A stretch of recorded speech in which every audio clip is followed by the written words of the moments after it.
ഇന്ന് നമുക്ക് അത്തിപ്പഴത്തിൻ്റെ ആരോഗ്യ ഗുണങ്ങളും ഉപയോഗങ്ങളും അറിയാം. അത്തിപ്പഴം മധുരമുള്ള രുചി കൊണ്ട് അത്യുത്തമമായ പഴമാണ്. നിരവധി ആരോഗ്യ ഗുണങ്ങളും ഉപയോഗങ്ങളും ഉണ്ട് അത്തിപ്പഴം കൊണ്ട്. ഈ അത്തിപ്പഴം കണ്ടോ, ഇത് നല്ല രുചിയും മധുരവും ഉള്ളതാണ്. ഇതിൽ ഇളയതും മൂത്തതും എല്ലാം ഉണ്ട്. ഇത് പഴുത്താൽ ഇതിനകത്ത് പിങ്ക് കളറാണ്. ഇതിൻ്റെ ഇല കണ്ടോ, നമ്മുടെ ഒരു കൈപ്പത്തി പോലെ വിരൽ പോലെ ഇങ്ങനെ എണർപ്പായിട്ട്. ഇത് നല്ല അത്തിയാണ്.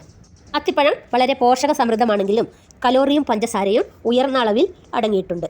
ഇത് വിവിധ രീതികളിൽ നമുക്ക് ഉപയോഗിക്കാം. നമുക്കിത് തിളപ്പിച്ച് കഴിക്കാം, ഉണക്കിയത് ഉപയോഗിക്കാം, സ്നാക്കായി ഉപയോഗിക്കാം, രാത്രി വെള്ളത്തിലിട്ട് രാവിലെ കഴിക്കാം, ജാമുകളും ജെല്ലിയും എല്ലാം ഉണ്ടാക്കാം. പല പാരമ്പര്യ ഔഷധങ്ങളിലും ഇത് ഉപയോഗിക്കാറുണ്ട്. ലോകത്ത് 100 കണക്കിന് വിവിധ ഇനം അത്തിമരങ്ങളുണ്ട്. ഇത് കണ്ടോ, ഇത് കുറച്ച് പഴുത്തതാണ്. റെഡും ഗ്രീനും കൂടിയ കളറല്ലേ. അത്തിപ്പഴം പിന്നെ കേക്കുകൾ, പുഡിങ്ങുകൾ, ഐസ്ക്രീമുകൾ, കസ്റ്റാർഡ് തുടങ്ങിയവയിൽ ചേർത്ത് രുചി കൂട്ടാം. സാലഡുകളിലും ചേർക്കാം.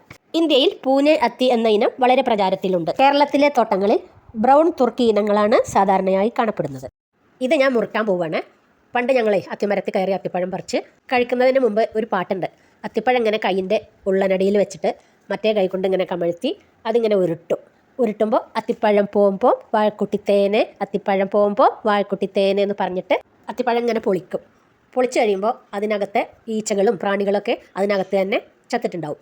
അതിനാണ് ഈ കൈൻ്റെ അടിയിലിട്ട് ഉരുട്ടുന്നത്. തുറന്നു കഴിഞ്ഞാൽ അതിലൊരു പ്രാണികളും പാറൂലല്ലോ. എന്നിട്ട് അതിനത് അങ്ങനെ കഴിക്കും. അത് അന്നത്തെ ഒരു വിശ്വാസമാണ്. പ്രാണികളൊക്കെ അത്തിപ്പഴത്തിൻ്റെ കൂടെ നമ്മളെ വയറ്റിലും ആവും. ആഹാ, ഇത് മുറിച്ചപ്പോൾ കണ്ടോ, ഇതിനകത്ത് ഫുള്ള് കാമ്പാണ്.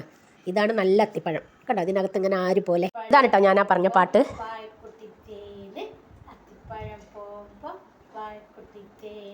ഇത് മുറിച്ച് അങ്ങോട്ട് കഴിക്കും.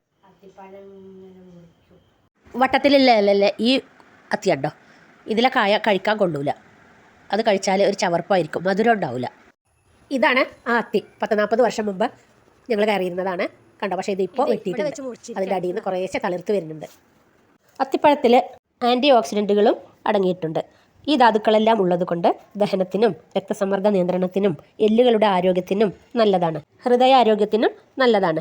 ഉയർന്ന ഫൈബർ ഉള്ളതുകൊണ്ട് രക്തത്തിലെ പഞ്ചസാരയുടെ അളവ് നിയന്ത്രിക്കാൻ സഹായിക്കുന്നു. എന്നിരുന്നാലും കലോറിയും പഞ്ചസാരയും ഉയർന്നതിനാൽ പ്രത്യേകിച്ചും ഉണക്കിയ അത്തിപ്പഴം പ്രമേഹ രോഗികൾ മിതമായി ഉപയോഗിക്കുക. അത്തിപ്പഴം കഴിക്കണോ, ശരിയായ തൈ വാങ്ങി നടുക.